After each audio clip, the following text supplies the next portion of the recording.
오늘부터 우리가 하루하루 주님의 말씀과 함께 묵상하면서 성금요일을 향하여 가고 이후에 부활을 바라보게 됩니다. 요한복음에 나타난 예수님의 순환 장면들을 쭉 살피면서 그동안 살폈던 마태, 마가, 누가 복음에 있었던 내용과 종합해보고 그 종합한 가운데 이 말씀 정말 어떻게 붙들까 잘 우리 마음속에 다져보는 시간 가지려고 합니다. 예수님의 순환은 복음의 핵심인 것 알고 계시죠?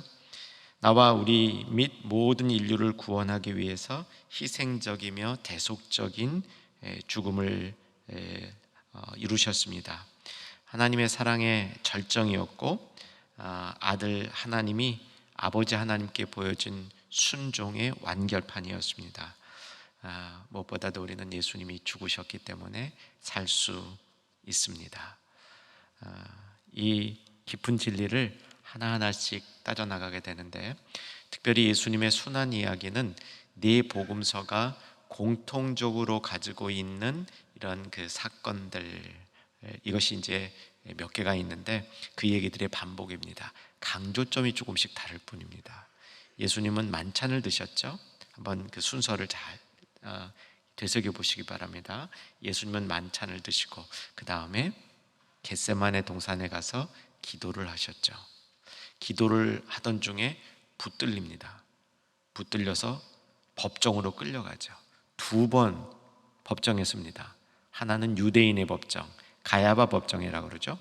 또 하나는 로마인의 법정, 빌라도 법정이라고 합니다. 당시 사회 구조가 그럴 수밖에 없었습니다.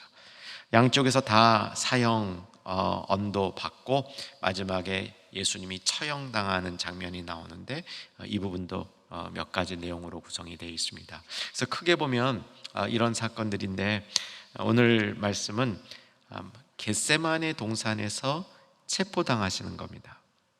겟세마네 동산에서 체포당하시는 장면을 오늘 본문을 통해서 살펴볼 테인데, 오늘 본문은 예수님이 기도하시는 장면은 기록을 하고 있지 않습니다. 예수님이 기도하고 있는 장면은 마태, 마가, 누가를 통해서 살펴보아야 됩니다. 자, 오늘 본문 18장 1절 한번 보시겠습니다. 1절 같이 읽겠습니다. 예수께서 이 말씀을 하시고 제자들과 함께 기드론 시내 건너편으로 나가시니 그곳에 동산이 있는데 제자들과 함께 들어가시니라. 겟세마네라는 이름도 안 나요. 우리도 다 알고 있는데 그 동산이 겟세마네 동산이라는 거. 겟세마네 동산이 굉장히 넓어요. 그래서 그 지역의 한 일부를 겟세마네 동산이라고 그럴 수도 있고 동산 전체를 겟세마네라 그럴 수 있는데, 동산으로 들어가셨다 이 말이 동산이 넓다는 것을 암시하고 있고, 기드론 시내 건너편이다. 예루살렘에서 조금 떨어진 곳에 가셨는데 이곳에 예수님이 늘 기도하던 장소가 있었습니다. 동산이 넓기 때문에 그 기도하던 장소를 아무나 쉽게 찾을 수가 없었습니다. 예수님의 제자들은 그곳에 예수님과 함께 몇 번 가봤기 때문에 그 장소를 알고 있었습니다. 왜 유다가 필요했습니까? 로마 군인들, 대제사장 입장에서 왜 유다의 배반이 그들에게 유익했습니까? 예수님을 붙잡아야 하는데 예수님의 얼굴도 잘 모르고 예수님을 어디 가면 붙잡을 수 있는지도 잘 모르고, 그렇기 때문에 내부인 중에 한 명이 배신하면 예수님을 붙드는 데 도움이 됐기 때문에 유다의 배신이 유용했던 것입니다. 사실 오늘 이 장면에서 유다가 배신하는 겁니다. 그전에는 배신할 마음을 갖고 있었던 거죠.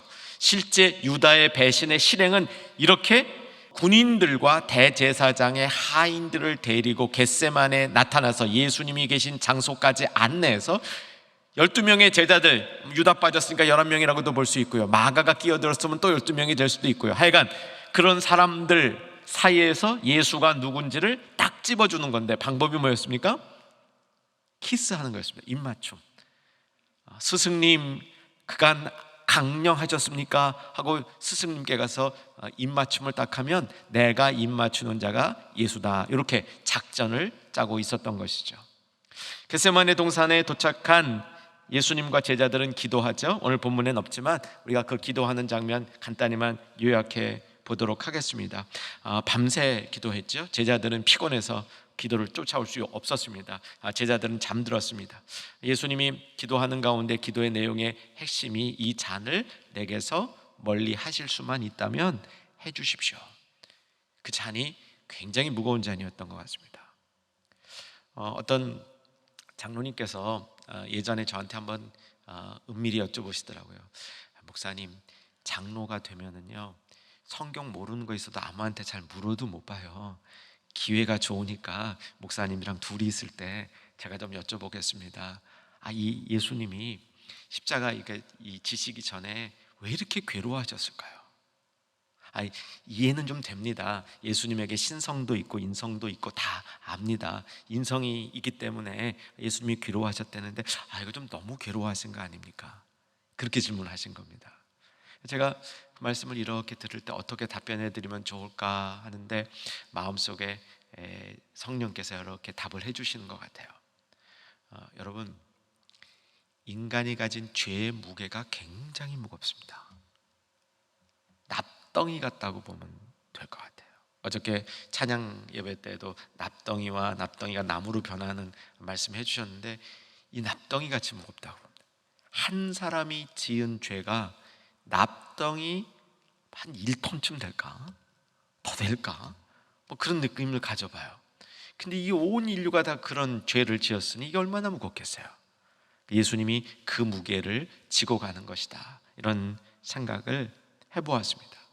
그날 밤에 예수님은 그 가운데서도 자기 뜻대로 되지 말고 아버지 뜻대로 되기를 기도하죠. 땅에 떨어지는 땀방울이 핏방울처럼 되도록 기도하셨다, 이렇게 기록도 되어 있습니다. 어쨌든 기도는 끝났습니다. 기도가 다 끝났을 때 예수님을 잡으러 오는 무리들이 나타났습니다. 누가 왔느냐? 당연히 유다가 왔고요, 군인들이 왔다고 되어 있습니다. 그리고 대제사장과 바리새인들의 아랫사람들, 아마 그 중에서 기운 좀 쓰는 사람들을 이 예수님을 붙잡는 장면에 좀 행동대원 같이 보냈던 것 같아요. 아주 많은 수는 아니었던 것 같고요, 제법 되는 숫자들이 왔다, 이렇게 되어 있습니다. 유다가 앞장서서 왔죠. 그런데 우리가 여태까지 알고 있던 것처럼 유다가 가서 예수님께 입맞춤으로 기습적으로 그 사람들이 달려들어서 예수를 체포한 게 아니에요. 오늘 요한복음에 보게 되면 그 사람들이 나타나니까 예수님이 먼저 그들에게 묻는 겁니다. 4절 보시기 바랍니다. 4절 같이 읽으십시다. 예수께서 그 당할 일을 다 아시고 나아가사 이르시되 너희가 누구를 찾느냐? 그들이 대답합니다. 나사렛 예수라. 예수님이 바로 대답을 합니다. 내가 그니라. 먼저 알려주는 거예요. 내가 그니라 라고 먼저 알려주는 겁니다. 그런데 6절부터 보십시오. 예수께서 그들에게 내가 그니라 하는데 이들이 어떻게 됐어요? 땅에 엎드러졌어요. 이 땅에 엎드러진 거예요. 권위가 나타난 거예요. 권위가. 예수님이 내가 그니라 하는데 권위가 나타난 겁니다. 여러분, 요한복음 우리가 쭉 공부하면서 내가 그노라 라는 말이 나왔죠. 내가 그노라, I am, 영어로 I am, 내가 그노라. 이게 예수님의 권위를 선포해 주는 거였죠. 한번 예를 더 들어보면 제자들이 배를 타고 가는데 갈릴리 바다에 풍랑이 있어서 제자들은 물속에 묶이고 예수님이 뒤늦게 무리를 걸어서 제자들에게 간 장면 기억나시죠? 그때 물 위를 걸어오는 예수님을 보면서 제자들이 겁났습니까? 안 났습니까? 났죠. 어떻게 보면 풍랑보다 예수님이 더 무서웠을 수도 있어요. 풍랑은 풍랑이고 예수님이 유령이라면 우리에게 더 두려운 건 유령인 거죠. 근데 예수님이 그들에게 가까이 가면서 뭐라고 말씀하시냐면 내가 그노라, 나니라 라고 하는 거예요. 나니라. 그랬더니 나니라 그러는 순간 두 가지 현상이 그 본문에서 나옵니다. 첫째는 제자들이 안심했다 그랬어요. 예수님을 물 위로, 배 위로 영접했다 그랬습니다. 안심하고 예수님을 영접했어요. 예수님을 영접하니까 그 다음이 요한복음에는 그 다음이 하이라이트입니다. 그 배가 풍랑 중에도 목적지로 안전하게 갔다, 이렇게 돼 있어요. 내니라 라는 말씀을 풍랑 중에도 하신 겁니다. 근데 여기서 예수님을 붙잡으러 온 사람에게 나니라 그러니까 어떻게 돼요? 붙잡으러 온 사람들은 다 엎어지는 거예요. 땅에 엎드러지는 겁니다. 상대적으로 제자들은 어떻겠습니까? 안심하는 겁니다. 예수님의 권위가 나타나는 거죠. 이 부분에 대해서 예수님이 뭐라고 말씀하시냐면 8절을 보십시다. 8절 같이 읽겠습니다. 예수께서 대답하시되 너희에게 내가 그니라 하였으니 나를 찾거든 이 사람들이 가는 것을 용납하라. 멋있죠 우리 예수님. 나만 잡아가고 내가 난지 다 알려줬잖니. 예? 내가 난지 다 밝혔으니까 나만 잡아가고 내 제자들은 그냥 둬라. 실제로 그렇게 됐습니다. 그래서 예수님만 잡아가는, 예수님만 끌려가는 그런 일이 벌어진 것이죠. 가룟 유다를 보면 확실히 여기서 예수님을 파는 사탄이 짓을 하고 있습니다. 어저께 본문이었던 요한복음 13장 그 만찬 장면 끝에 한 조각 포도주에 찍은 떡을 들고 나갔습니다. 어둠 속으로 나갔습니다. 그러더니 어둠 속에 또 등장을 해요. 예수님 잡으려고. 예수님이 있는 곳 알아서 이 사람들을 이끌고 그곳으로 오는 장면을 보여주고 있습니다. 그런데 이제 예수님을 잡아가려니까 그냥 순순히 내준 게 아니죠. 약간의 무력 충돌이 있었습니다. 어떤 무력 충돌이 있었냐면 예수님의 12제자 중에도 그래도 이게 기운 좀 쓰는 제자가 있었을 거 아닙니까? 누구 한 사람만 생각해 보면 누구겠습니까? 처음에 예수님께 어찌할까요? 물어보다가 그냥 저질러 버려요. 칼을 뽑아가지고 이 대제사장 하인이 따라왔는데 그중 한 명의 귀를 잘라버립니다. 오늘 여기 있는 요한복음에는 안 나타나요. 근데 누가복음에 보면 예수님이 그 장면을 말리십니다. 말리면서 뭐라고 말씀하시냐면 그 귀를 대제사장의 종을 쳐서 그 오른쪽 귀를 떨어뜨렸다. 오른쪽 귀라는 얘기까지 기록이 되어 있습니다. 누가복음 22장 49절에서 51절 그 귀를 떨어뜨렸는데 예수님께서 말씀하시기를 이것까지 참으라. 참으라. 그러시고 그 귀를 만져서 낫게 해주세요. 예수님이 이런 타입의 기적을 일으키신 적이 굉장히 드물어요. 모든 기적을 일으키실 수 있는데 이렇게 만져서 이렇게 병 낫게 해주고 특별히 이렇게 잘린 피 이런 거 많이 안 하셨는데 요 대목에서 귀 잘린 사람의 이 아픈 부분을 고쳐주시는 특별한 장면이 나옵니다. 다시 오늘 본문으로 와보면 10절이죠. 이에 시몬 베드로가 칼을 가졌는데 그것을 빼어 대제사장의 종을 쳐서 오른편 귀를 베어내니 여긴 또 다른 특징이 나와요. 이름이 나와요. 그 종의 이름은 말고라. 그래서 우리 성도님들이 말고라는 이름을 제법 알고 있어요. 대제사장의 그 종, 귀가 떨어져 나갔던 베드로에게 귀가 떨어져 나갔던 이 사람의 이름이 말고다. 특이해요. 말고라는 이름도 성경에 기록이 되어져 있습니다. 성경에 이름이 나오면 뭔가 조금 특이한 부분이 있다 이렇게 생각해 두시면 좋아요. 나쁜 쪽이든 좋은 쪽이든. 이 말고라는 사람은 요한복음 뒤에 나오는 이제 내일이나 모레 이 말고가 다시 등장할 것 같습니다. 자, 그런데 오늘 말씀 이제 이 부분을 살피고 정돈을 하려고 합니다. 11절 한번 잘 읽도록 하겠습니다. 읽습니다. 예수께서 베드로더러 이르시되 칼을 칼집에 꽂으라. 아버지께서 주신 잔을 내가 마시지 아니하겠느냐. 베드로의 뽑은 칼, 오늘 이 말씀을 묵상하십시다. 베드로는 칼을 뽑았습니다. 예수님은 그가 뽑은 칼을 기뻐하지 않았습니다. 베드로는 사실 예수님을 도우려고 칼을 뽑았습니다. 예수님을 돕는다 그랬지만 어쩌면 자기 자신의 자존심을 지키려는 건지 모르겠습니다. 나의 선생님을 잡아가는 저들을 그냥 보낼 수 없다 하는 몸부림으로 칼부림을 벌인 것이라고도 볼 수 있겠습니다. 어쨌든 베드로는 칼을 뺐습니다. 이 칼은 어떤 칼이라고 보여지십니까? 우리는 어떤 때 칼을 뽑습니까? 예수님께서 내니 내가 이 자리에 있다, 예수님이 있어서 안심하라, 두려워하지 말라 라고 말한 자리에서, 그런 상황 속에서도 우리는 칼을 뽑을 때가 있지 않습니까? 때로는 분노의 칼을, 때로는 보복의 칼을, 때로는 허망한 자기 자존심을 지켜보려는 칼을 확 뽑아버릴 때가 있지 않습니까? 예수님의 뜻에 반하여서. 참 우리 보복의 칼 많이 뽑지 않아요? 좀 마음에 안 드는 사람 있으면 속으로, 겉으로 하지도 않아요, 속으로 보복을 하는 그런 생각들을 수도 없이 반복해서 내 마음속에서 시행해보고 또 시행해보고 그러는 적 있지 않습니까?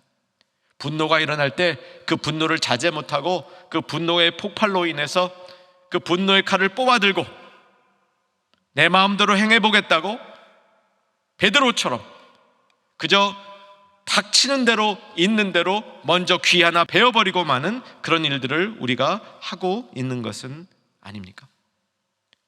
오늘 우리 주님이 우리에게 생각하라고 주시는 메시지는 그 칼을 칼집에 꽂으라는 겁니다. 칼을 칼집에 꽂으라. 좋은 검일수록요, 칼집도 좋다고 그럽니다. 좋은 검을 갖고 있는 사람은 그 검을 얻는 칼집도 좋은 집, 아주 좋은 명품으로 만든다고 얘기합니다. 여러분, 칼집은 뭐를 의미할까요?